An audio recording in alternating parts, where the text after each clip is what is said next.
نحمده ونصلي ونسلم على رسوله الكريم أما بعد فقد كان الله تبارك وتعالى في الكلام المجيد والفرقان الحميد فأعوذ بالله من الشيطان الرجيم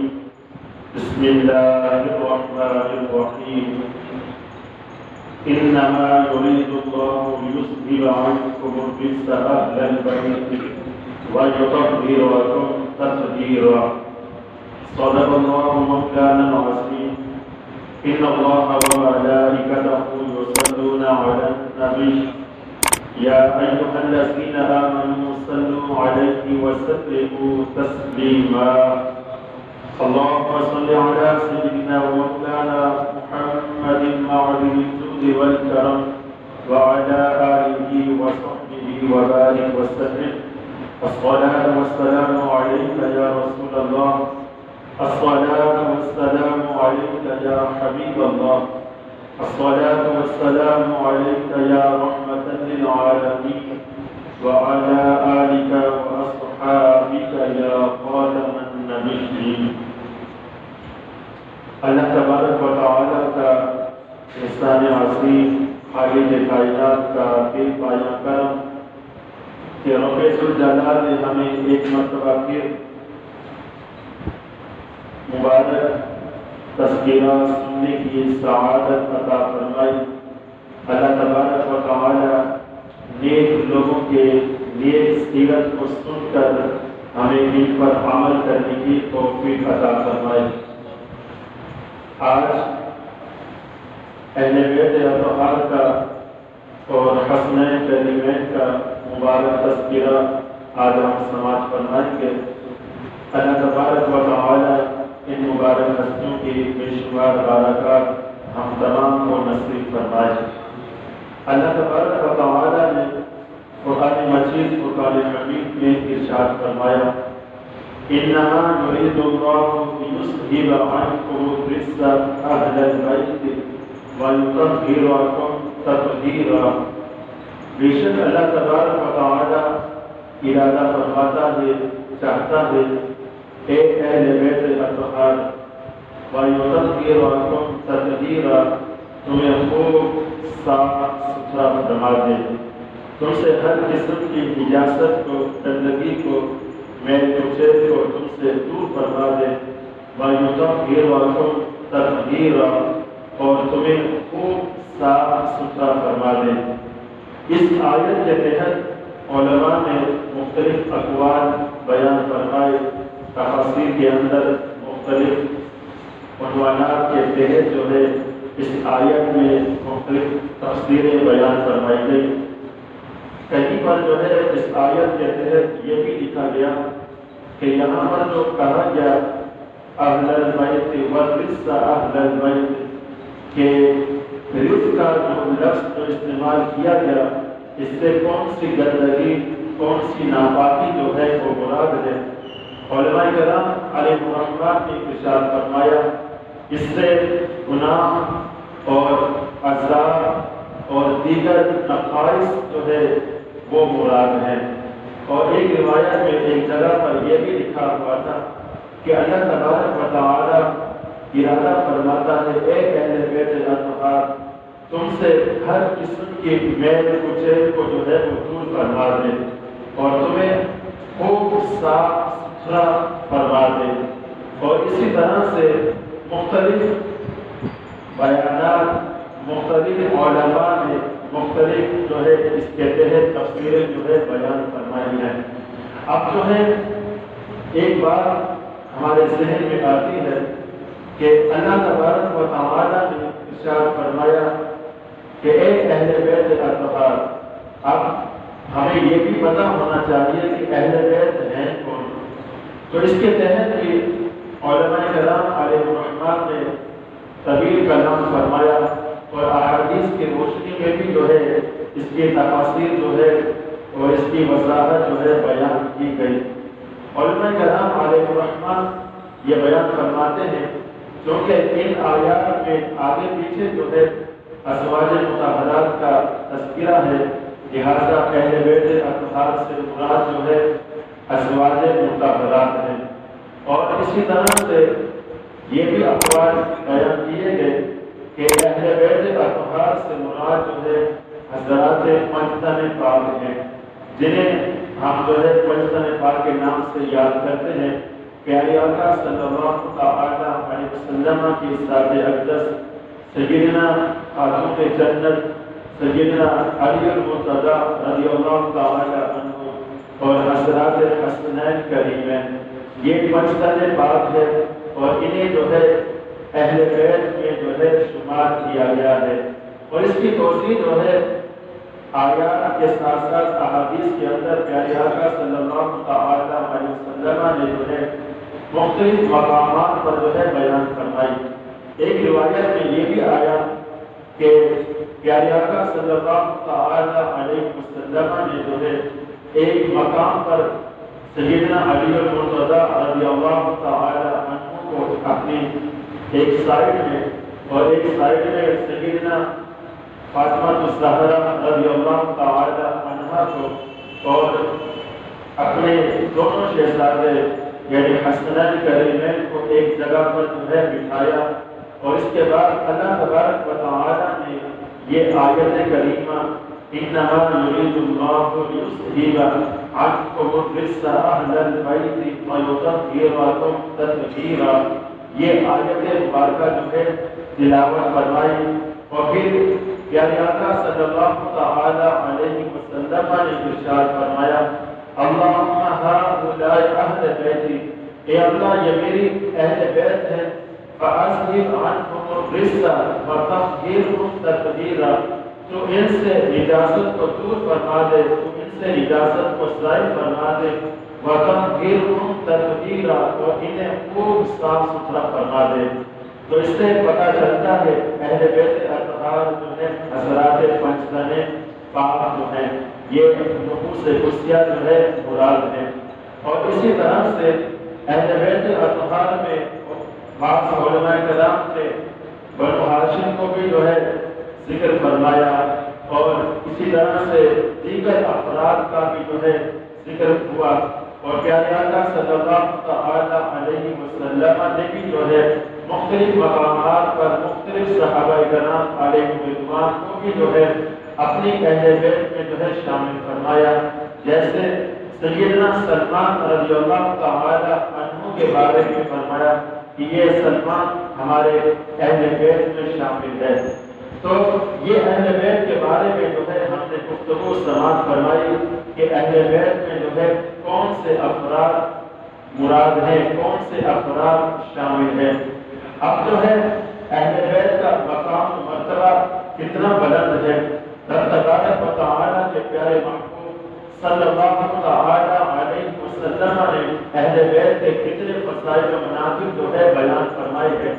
حجۃ الوداع کے موقع پر ایک مقام پر پیارے آقا صلی اللہ تعالی علیہ وسلم نے لوگوں سے خطبہ ارشاد فرماتے ہوئے ارشاد فرمایا اے لوگو انا تارک فیکم الثقلین، میں تمہارے درمیان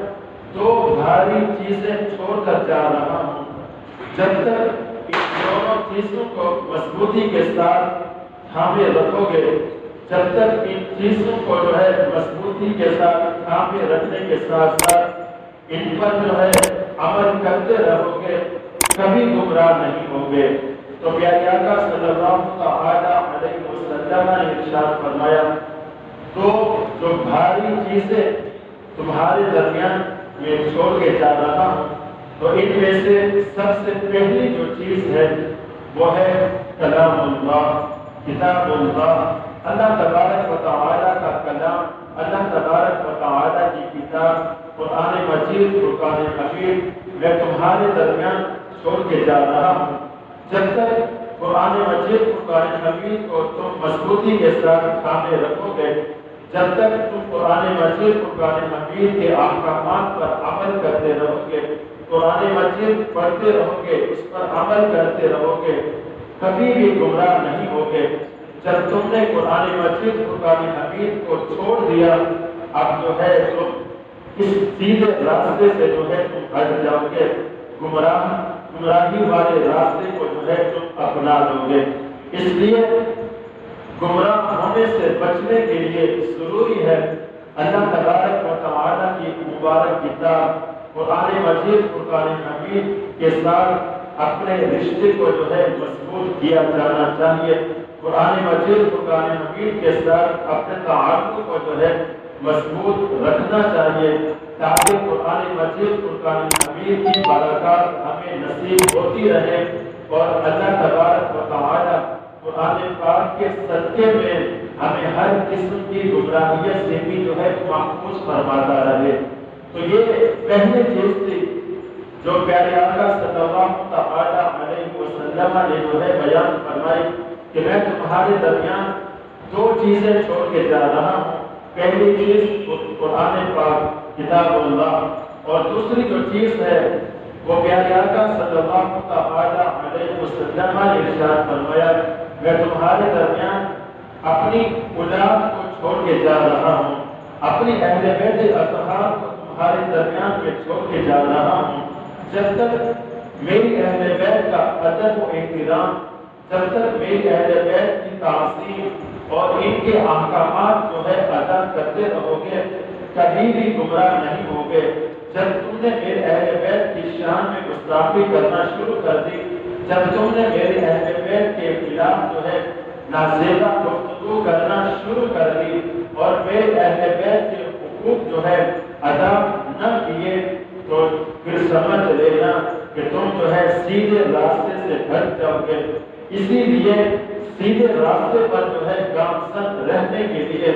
سیدھے راستے پر چلتے رہنے کے لیے جو ہے ضروری ہے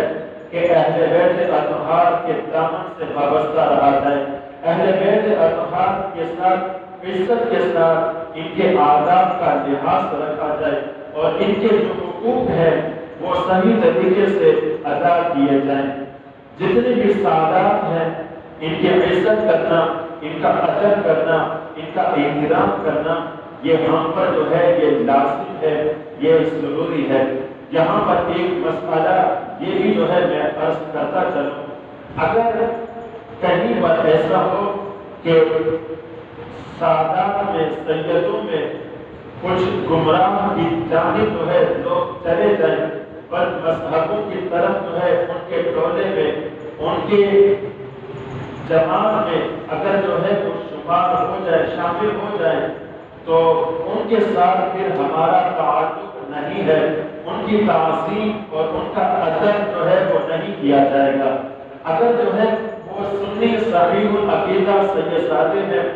جب تک ان سے جو ہے کوئی بھی گمراہیت ظاہر نہ ہو، جب تک ان سے کوئی بھی کفر جو ہے وہ ظاہر نہ ہو، اس وقت تک جو ہے ان کی تعظیم کرنی ہے، اس وقت تک ان کی تقریب کرنی ہے، اور وہ کتنے ہی بڑے گناہ گار کیوں نہ ہوں۔ یہ ہمیں قرآن پاک درس دیتا ہے، یہ ہمیں جو ہے احادیث کے ذریعے سے پیارے آقا صلی اللہ تعالی علیہ وسلم ہمیں جو ہے ارشاد فرماتے ہیں کہ میری اہل بیت اطہار سے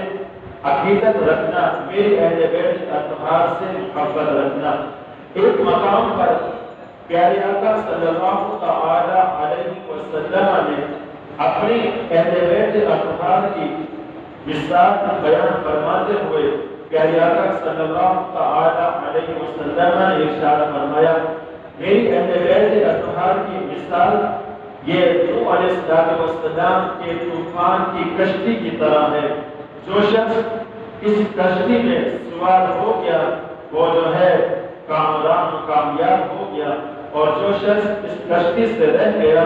وہ جو ہے ہلاک اور برباد ہو گیا۔ ایک دوسری روایت میں جو ہے پیارے آقا صلی اللہ تعالی علیہ وسلم نے اپنی اہل بیت اطہار کے ساتھ ساتھ اپنے پیارے پیارے صحابہ کرام علیہ رضوان کی مثال کو بیان فرماتے ہوئے، ان کی بھی عظمت کو بیان فرماتے ہوئے ارشاد فرمایا کہ میرے صحابہ کی مثال ستاروں کی طرح ہے، تم ان میں سے جس کی بھی اقتداء کرو گے، جس کے بھی دامن سے وابستہ ہو جاؤ گے، تم ہدایت یافتہ ہو جاؤ گے۔ علماء کرام نے ان دونوں احادیث کو ایک جگہ پر جمع فرمایا اور ان دونوں احادیث کو جمع فرمانے کے بعد جو ہے ارشاد فرمایا کہ الحمدللہ ثم الحمدللہ ہم اہل سنت و جماعت صحابہ کرام علیہ رضوان سے بھی محبت کرتے ہیں، صحابہ کرام علیہ رضوان سے بھی